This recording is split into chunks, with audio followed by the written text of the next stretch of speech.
사랑하는 자여 너의 영혼이 잘된 같이 언제나. 다 같이 한번 보십시다. 다 같이 한번 읽어요. 두아디라 교회의 사자에게 편지하기를 그 눈이 불꽃 같고 그 발이 빛난 주석과 같은 하나님의 아들이 가라사대. 여기 하나님의 아들이 거기 나타난 모습이 그 시대 사회상을 보여주는 것입니다. 그 눈이 불꽃 같다는 것은 여러분 어두움을 밝히는 것이 불꽃입니다. 어두워졌다 그 말입니다. 캄캄해졌기 때문에 주님이 불꽃 같은 눈으로 살핍니다. 두아디라 교회는 아주 어두워진 교회입니다. 하나님의 영광에서 어두워졌기 때문에 주님이 불꽃 같은 눈으로 나타나고 그 발은 주석 같다고 했습니다. 주석은 놋을 말하는데 놋은 언제나 심판을 말하는 것입니다. 불꽃 같은 눈으로 살피고 주님은 그 주석, 그 놋, 심판의 발로서 짓밟겠다는 것을 말하는 것입니다. 그렇기 때문에 두아디라 교회는 진리에서, 영광에서, 의에서 어두워지고 그리고 하나님의 심판을 받을 수밖에 없는 그런 처지에 있는 교회로 전락하고 말한 것입니다. 그 두아디아라는 말은 뭐한 말이면 계속해서 제사를 드린다 그 말인 것입니다. 그러면 여러분 모 교단에서 말하는 미사 있지 않습니까? 미사란 말이 바로 계속적인 제사를 드린다 그 말인 것입니다. 미사 드린다. 계속 제사 드리지 않습니까? 모 교단에서는 여러분 예배만 드리면 미사 드립니다. 예배만 드리면 미사 드려요. 미사라는 것은 늘 제사만 드려요. 늘 제사 드려요. 계속적인 제사 드리는 교회. 그럼 어떻게 하다가 그렇게 되었냐? 이 버가모 세상과 타협한 교회가 들어와가지고서 교회가 바벨로니아 종교하고 합쳤지 않습니까? 성모가 성자를 안고 있는 그 종교로 변화됐습니다. 니무로스의 아내 세미라미스가 니무로스이 죽었는데 유복자를 부활한 니무로스라 해서 구세주로 안고 있는 그 바벨론 종교와 타협해서 이제는 기독교회가 완전히 마리아가 유약하고 보잘것없는 어린 예수를 품에 안고 보호하고 있는 그런 모습의 교회로 변화되고 마는 것입니다.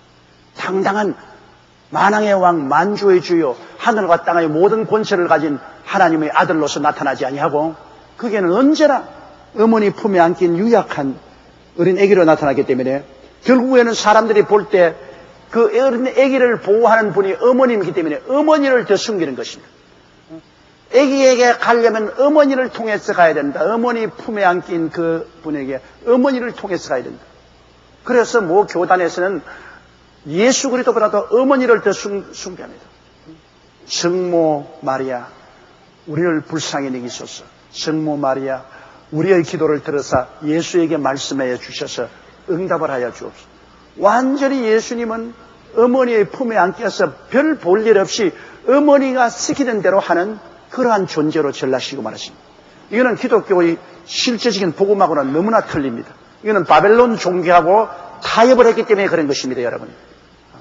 버가모 교회에서 세상과 권력과 타협한 기독교회가 그 당시 세상에 편만하던 바벨론 종교와 정치적으로 결합시켜서 나라를 안정시키려는 콘스탄티누스 대제의 그 정치적인 계략에 변화된 것입니다. 예수님을 마리아의 품에서 해방시켜야 돼요. 어떻게 예수님이 만왕의 왕 만주의 주가 그래야 연약한 어린애기로서 마리아의 품에 응애 하고 마리아의 보호를 받아야 있는 그런 유약한 존재로 전락시켰습니까? 성경에 어디 그런 그리스도가 있습니까? 그가 마지막에 하늘과 땅의 모든 권세를 내게 주었으니 그렇게 말합니다. 천지의 권세를 가진 창조주 하나님인 예수가 인간인 마리아의 품에 유약하게 안겨있는 모습은 안 됩니다.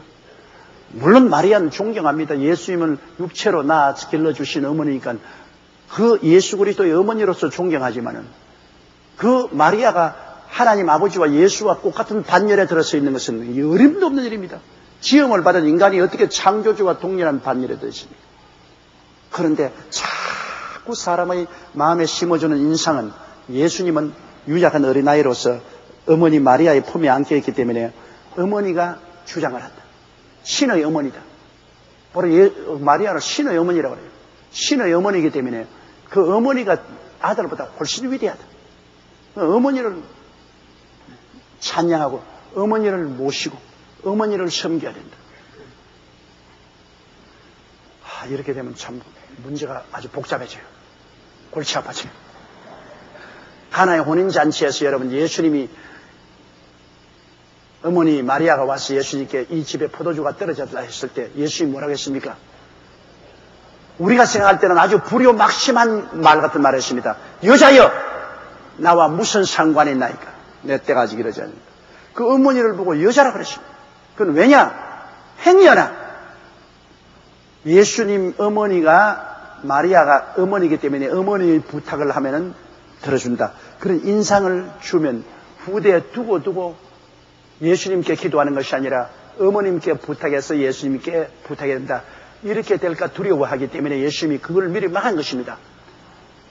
마리아를 어머니라고 하십니다. 여자여 나와 무슨 상관이 있나요? 왜 나보고 왈가왈부 그런 소리를 하느냐?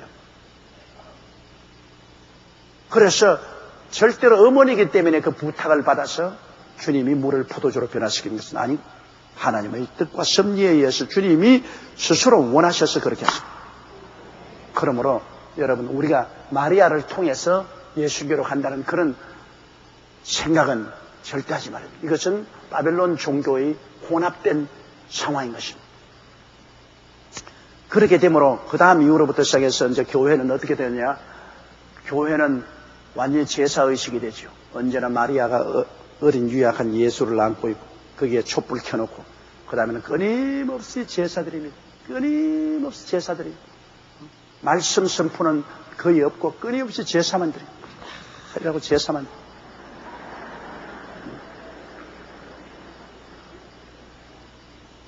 그런데 이 두아디에라 시대는 주 591년부터 1517년까지 종교개혁이 일어날 때까지의 그 시대를 말하는데 옛날에는 여러분 전 세계가 초기 4세기 동안에는 교회 세력권이 로마, 그 다음 콘스탄티노블, 안디옥, 예루살렘, 및 알렉산드리아 등 5개 지역에 분산되어 있었습니다.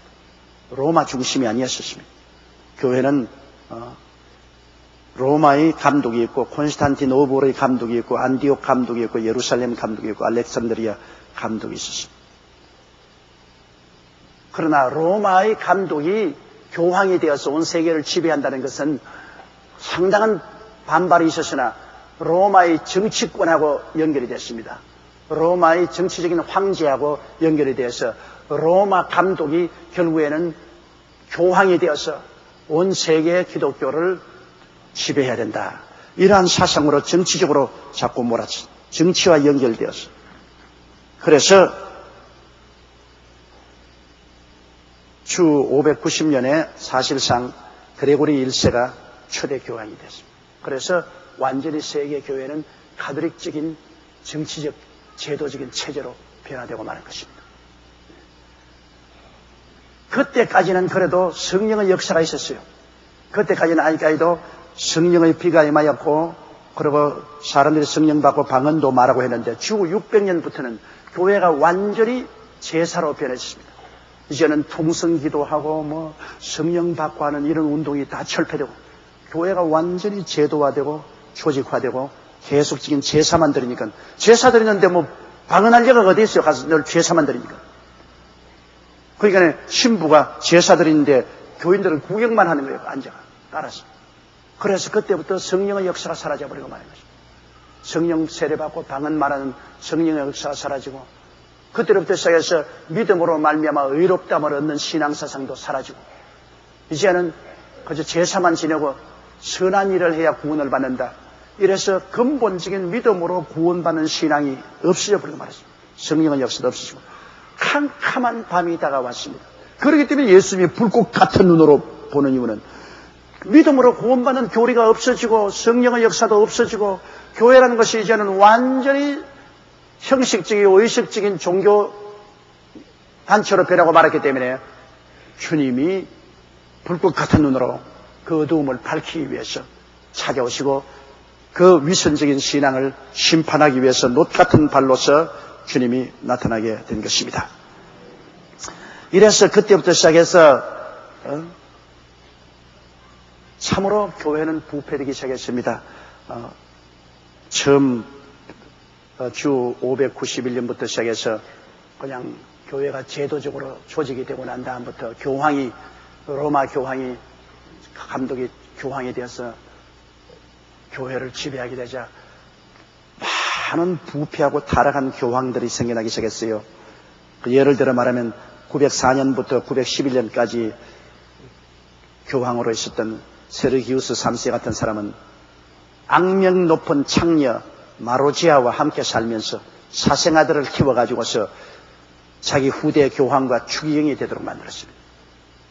이 교황이 창녀하고 살아가지고 애를 낳아가지고서 그거를 교황 추기경으로 만들고, 어떤 교황은 인질과 매독이 걸려가지고서 그 치료한다고 정신이 없었습니다. 1033년부터 1045년까지의 베네딕트 9세라는 교황은 12살에 교황이 되었는데 백주의 살인을 하고 간음을 하고 무덤을 파헤쳐서 성 밖에 추방하는 이러한 아주 무지무지한 죄악을 지었습니다. 그레고리 6세 같은 1198년에서 1216년까지의 교황은 패권을 다투던 세 경쟁자끼리 서로 죽이려고 하다가 황제 헨리 3세에서 세 면이 다 추방당하는 그런 비극도 당했고, 그리고 가장 무시무시한 교황 왕권을 주장한 인노센트 3세는 1198년부터 1216년까지의 교황인데 가장 강력한 교황으로 영국 대헌장을 정지하고 성경 읽는 것을 금지했습니다. 일체 평신도는 성경 못 읽게 하고 교회 성경을 쇠고리로 이렇게 묶어서 강단에 앉아놓고 아무도 성경을 못 읽게 했습니다. 이와 같은 캄캄하고 어두운 시대였습니다. 그럼에도 불구하고 예수님은 불꽃 같은 눈으로 나타나서 진리를 밝히려고 하는 역사를 베푸는 것입니다. 그 동안에도 어떠한 신앙운동이 일어나냐면 1320년에서 1384년까지 있은 존 위클립은 성경을 영어로 번역을 했습니다. 절대로 성경을 못 읽게 하는데 이 사람은 성경을 영어로 번역해서 하나님의 말씀의 진리를 퍼뜨렸습니다. 그리고 1369년부터 1415년 보헤미아의 종교개혁자 존 후스 같은 사람은 성경을 가톨릭보다 중시한 위대한 설교가였습니다. 그러나 그는 잡혀서 정죄를 받고 시의 중심가에 장작을 쌓아놓고 그 장작 위에다가 말뚝을 매서 그 존 후스를 말뚝에 묶어놓고 사탄이라고 해서 불을 찔러서 모든 대중 앞에서 불타 죽게 만들었습니다. 그럼에도 불구하고 그는 종교개혁의 소리를 높이 부르신 것입니다. 그리고 1525년은 윌리엄 틴데일 같은 사람은 위클립이 영역한 성경을 처음 인쇄했습니다. 틴데일은 인쇄소를 이용해서 위클립이 번역한 성경을 인쇄를 해서 대량 성경을 만들어서 성경을 뿌림으로 사람들이 성경을 읽고 참 진리가 뭔지 깨닫겠습니다. 불꽃 같은 눈으로 어두움을 밝히는 예수님의 역사가 그 시대도 늘 나타나는 것입니다. 이렇게 해서 한머리 이 기독교회는 점점 어둡고 캄캄한 암흑시대로 들어갑니다. 완전히 교회는 계속 제사만 드리고, 그리고 믿음으로 의롭다 하는 교리도 없어져 버리고, 성령의 역사도 사라지고, 오직 교권과 정치가 연합해서 난투를 벌리는 그러한 처지에 있음에도 불구하고 주님은 나타나셔서 존 위클립이나 존 후스나 윌리엄 틴데일이나 에라스무스나 위대한 종교개혁자들을 통해서 끊임없이 불꽃 같은 눈으로 그 어둠을 밝히고 진리를 밝히고 마지막에 마르틴 루테르를 통해서 심판한 것입니다. 종교개혁의 심판을 한 것입니다. 마르틴 루테르는 친구와 함께 그는 법률가가 되기 위해서 공부하면서 산길을 걸어가다가 대낮에 그냥 비가 오고 내성병력이 치니 벼락이 탁 때려가면 앞에 있는 친구가 탁 죽어버렸어요. 그래서 그는 놀래가지고서 나를 살려주면 내가 신부가 되겠다. 그래서 그는 법률을 공부하는 것을 거치고 신부가 되어서 끊임없이 그런 고뇌에 찬 괴로움을 겪었습니다. 아무리 죄를 회개하고 회개해도 죄에서 노연함을 받을 수 없었습니다. 그러다가 그가 공무로 로마에 갔다. 로마에 가면 빌라도의 계단이라고 있어요. 나도 그 빌라도의 계단에 올라가 봤는데 예수님이 심판받기 위해서 빌라도의 계단에 올라갔다는 그 계단이 있는데 그 위에 올라가면 이렇게 빨간 핏방울이 하나 들어있는데 거기에 유리를 딱 덮어놨어요. 그 예수님이 흘린 핏방울이라고 합니다. 근데 거짓말이지 뭐 2000년 전에 흘린 핏방울이 지금까지 그게 있을 택이 있어요. 그러나 그 올라가서 거기에다가 입을 맞추면 죄가 용서받습니다. 그리고 올라가는 계단은 유리를 깨가지고서 갖다 놔서 이 기어 올라가야 돼요. 기어 올라가면 온 이게 팔뚝에 다 피가 철철 흐르고 그리고 올라가서 입을 맞춰야 죄 사함받는다. 이런 법이 어디 있어요? 믿음으로 구원받지. 그런데 마르틴 루테르가 고뇌에 찬 모습으로 그 계단에 올라가다가 하나님의 계시를 받았습니다. 나의 의인은 믿음으로 말미암아 살리라. 이것 아니다. 이런 행위로 구원받는 것이 아니라 믿음으로 말미암아 구원받는 것이다. 그는 거기에서 서서 내려와서 고향으로 돌아와서 종교개혁을 시작했습니다. 바로 주님이 타락한 교회를 심판한 것입니다. 95개 조항의 종교개혁을 자기가 섬기는 교회의 문에다가 붙이고 그때부터 종교개혁을 시작했습니다. 그의 가장 큰 종교개혁의 주제가 행위로 구원받는 것이 아니라 믿음으로 말미암아 구원을 받는다. 누구든지 예수를 믿음으로 용서하고 구원받지 행위를 해서 고행을 통해서 구원받는 것이 아니고 공로를 세워서 구원받는 것이 아니다. 이것을 주장했습니다. 그렇게 간단한 말이지만 그때는 성경을 못 읽게 했으니까 모든 사람들이 성경에 무식해요. 그래서 교회가 시키는 대로 일을 해야 구원을 받는 줄 알았습니다. 그러나 성경을 이제는 깨닫게 되니까 성경에는 그 은혜를 인하여 믿음으로 말미암아 구원을 얻는다는 것을 깨닫게 됐습니다. 이것이 사람에게 산 것이 하나님의 선물이라 행위로 말미암지 않으니 우리가 자랑할 것이 없다는 말씀을 깨닫고 그래서 구원에 이르겠습니다. 그래서 불꽃 같은 눈으로 주님께서 어두움을 밝혀주신 그것이 불꽃 같은 눈이 다른 것이 아닌 하나님 말씀인 것입니다. 말씀이 바로 어두움을 밝히는 것입니다. 이 말씀이 예수님의 검이요 불꽃 같은 눈인 것입니다. 그러므로 우리가 말씀을 보면 어두움이 밝혀지는 것입니다. 모든 인간의 거짓말이 다 여기에서는 사라집니다. 모든 사탄의 거짓이 다 드러납니다.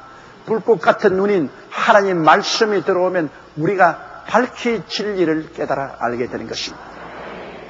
그리고 이 어두움의 세력을 주님이 심판해버리고 마는 것입니다.